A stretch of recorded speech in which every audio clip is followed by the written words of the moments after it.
Assalamualaikum warahmatullahi wabarakatuh. Di sini saya akan menyampaikan materi tentang unsur kebahasaan surat lamaran kerja KD 3.2 dan 4.2. Tapi sebelumnya perkenalkan terlebih dahulu, nama saya adalah Sunaryo, guru SMA Negeri 1 Babat. Baik anak-anak, langsung saja unsur kebahasaan surat lamaran kerja. Ada 6.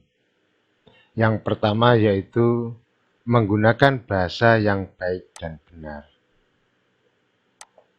Mari kita perhatikan menggunakan bahasa yang baik dan benar. Perhatikan kata-kata yang tersusun di situ. Bahasa yang baik dan benar. Ada 2 kata yang menjadi perhatian kita, yaitu kata baik dan kata benar. Baik, apa artinya itu? Artinya sesuai dengan situasi dan kondisi, sesuai dengan konteks, sesuai dengan suasana. Itu bahasa yang baik. Jadi ketika kita mengucapkan sesuatu, kita sesuaikan dengan kondisi yang ada. Itu bahasa yang baik. Lalu bahasa yang benar itu yang bagaimana? Yaitu bahasa yang sesuai dengan aturan yang berlaku, sesuai dengan kaidah bahasa Indonesia, sesuai dengan ejaan yang digunakan pada saat ini.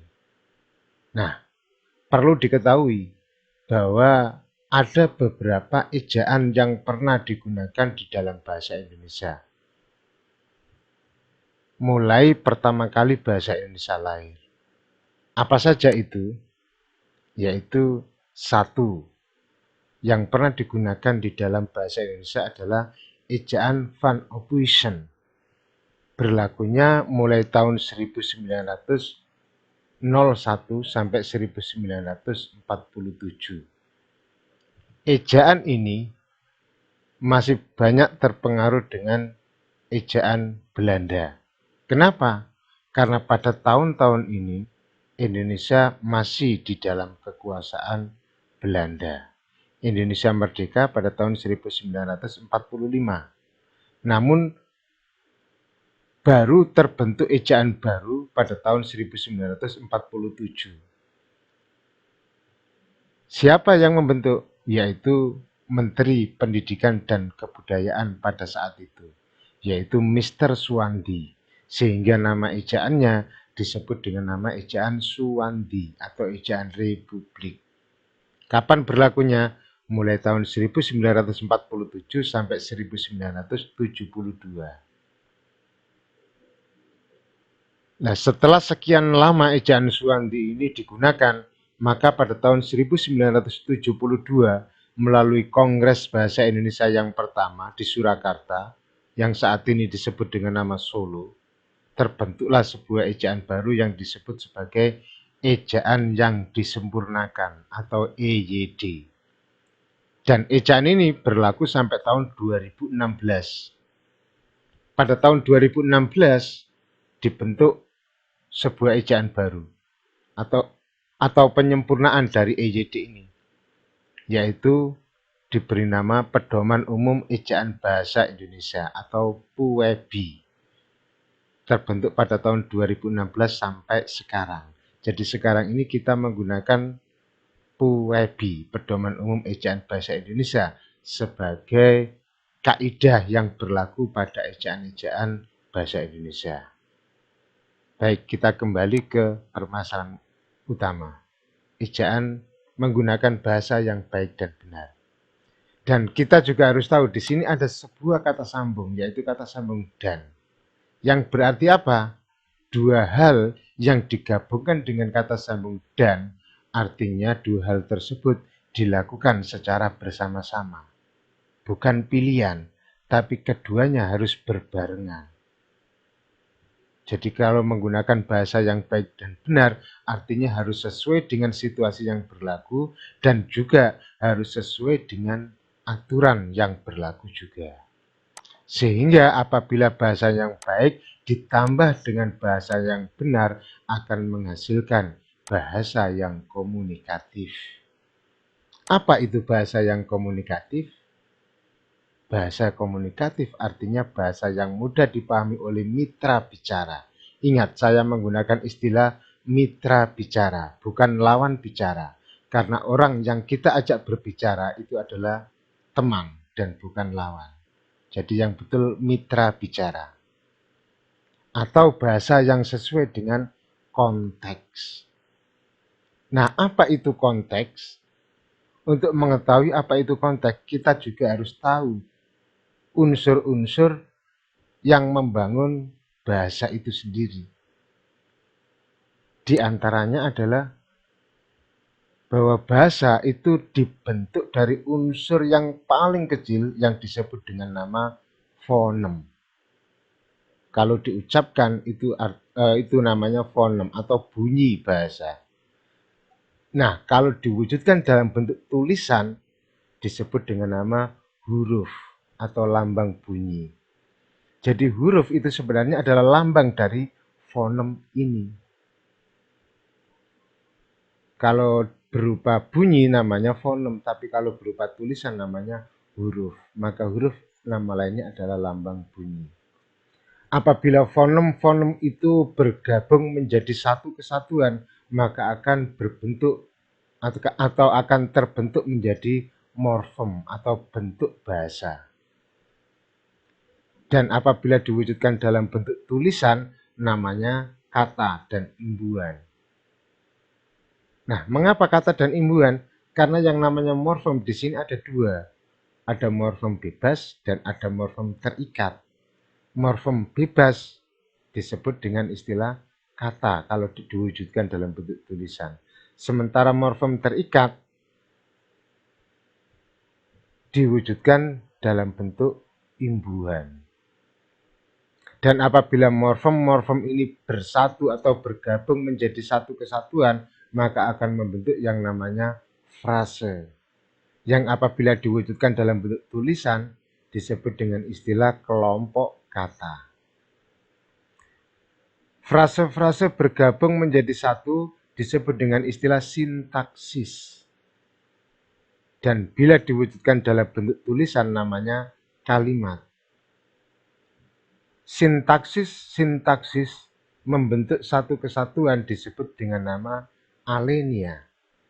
Dan bila diwujudkan dalam bentuk tulisan disebut dengan nama paragraf. Beberapa alenia kemudian bergabung menjadi satu kesatuan namanya teks.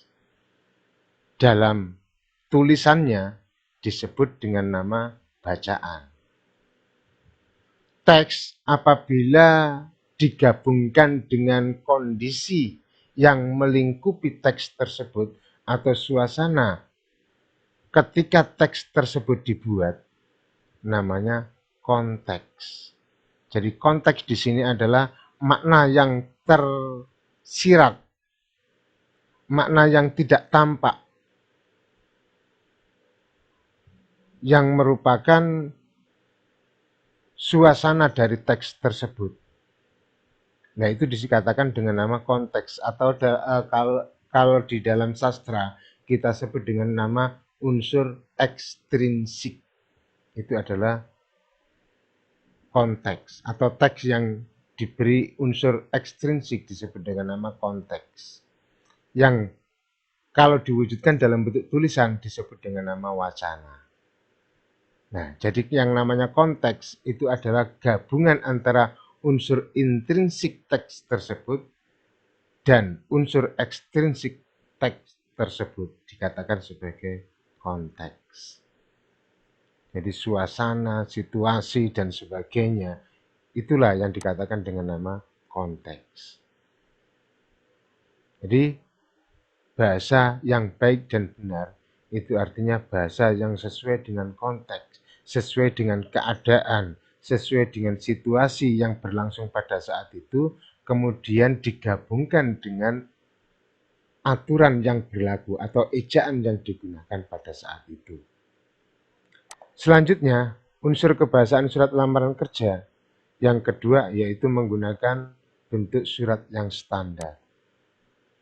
Ada 7 bentuk atau gaya penulisan surat, antara lain bentuk resmi atau official style, bentuk lurus penuh full block style, bentuk lurus block style atau modified block style, bentuk setengah lurus semi block style, bentuk sederhana simple fit style, bentuk lekuk indented style, bentuk alinea menggantung atau hanging paragraph. Jadi ada 7 bentuk atau gaya penulisan surat. Nah, bagaimana bentuknya? Seperti terlihat pada contoh ini. Jadi di sini ini adalah bentuk resmi atau official style. Jadi di sini ada lampiran, ada hal. Ini bentuk surat resmi. Jadi ada kop suratnya. Tapi kalau surat lamaran kerja, kop surat ini hilang. Terus yang kedua nomor surat yang di sini ini, yang nomor 3 ini juga hilang. Itu kalau dalam bentuk surat lamaran kerja. Tapi bentuknya atau modelnya seperti ini. Hal dan lampiran berada di sebelah kiri, kemudian alamat surat berada di sebelah kanan. Kemudian hormat saya atau salam penutupnya atau nama yang menandatangani, tanda tangan dan sebagainya berada di sebelah kanan. Nah, ini bentuk resmi atau official style yang biasa digunakan di instansi-instansi. Yang kedua ada bentuk lurus penuh. Bentuk lurus penuh coba kita lihat semuanya lurus di sini. Lurus dari kiri.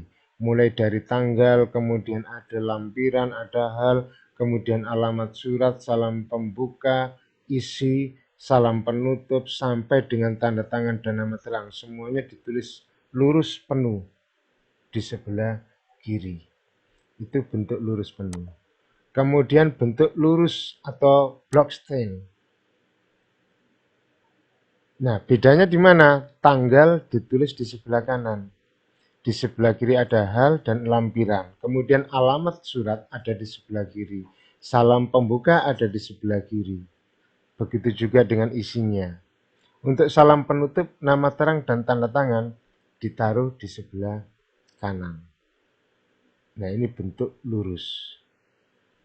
Yang keempat, ada bentuk setengah lurus. Bentuk setengah lurus, bedanya di mana? Hampir sama dengan yang namanya bentuk lurus tadi.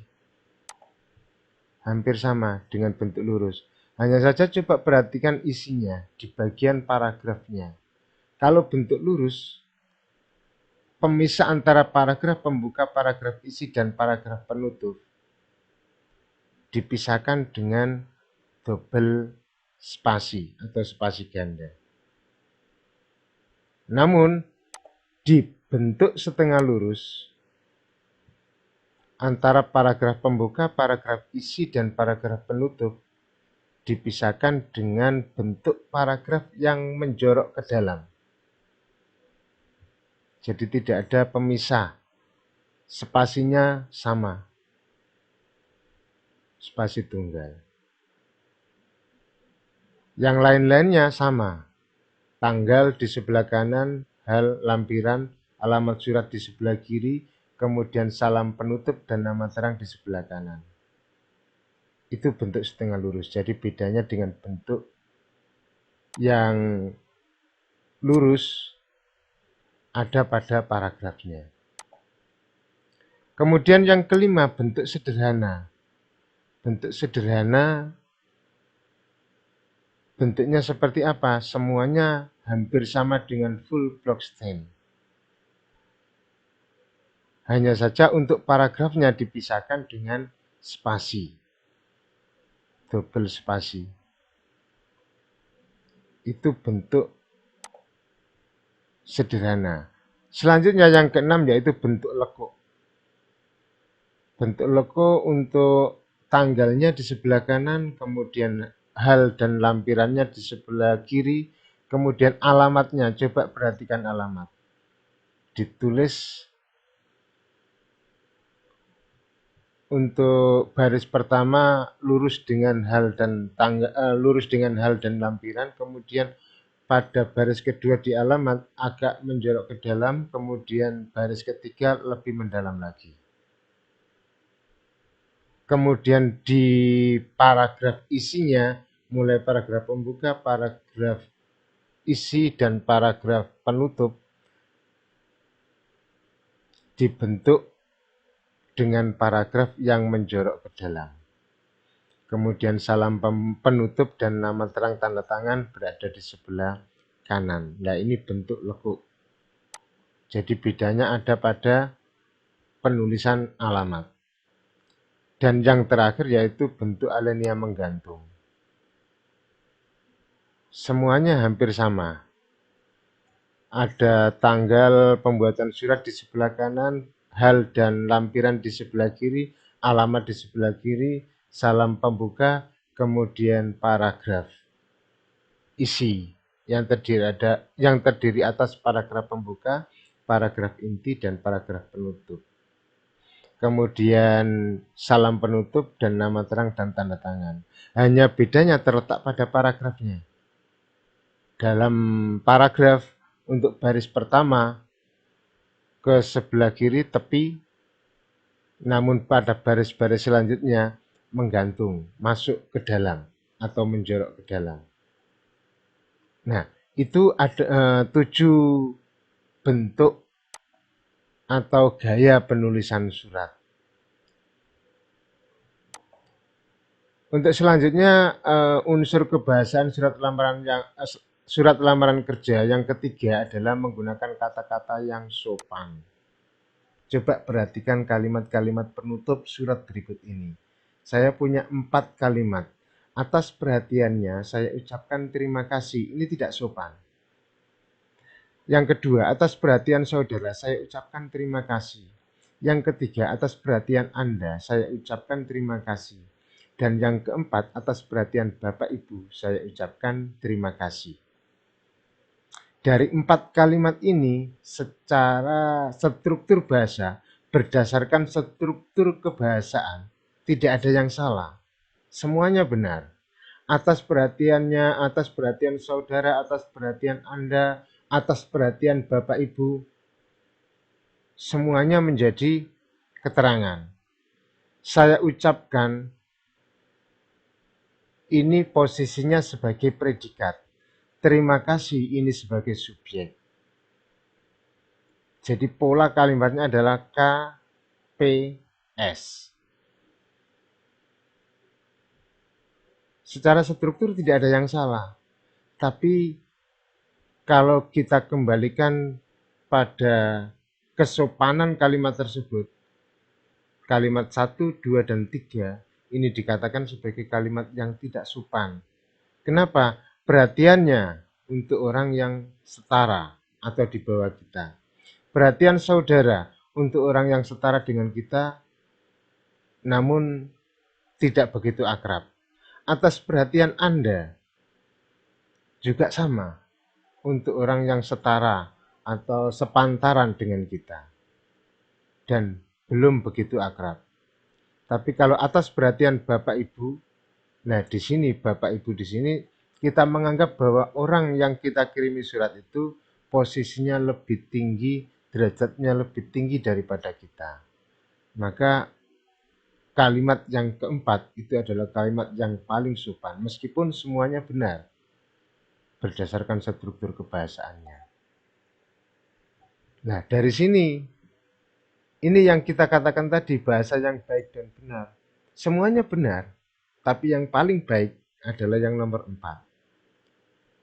Sesuai dengan situasi atau kondisi yang berlaku.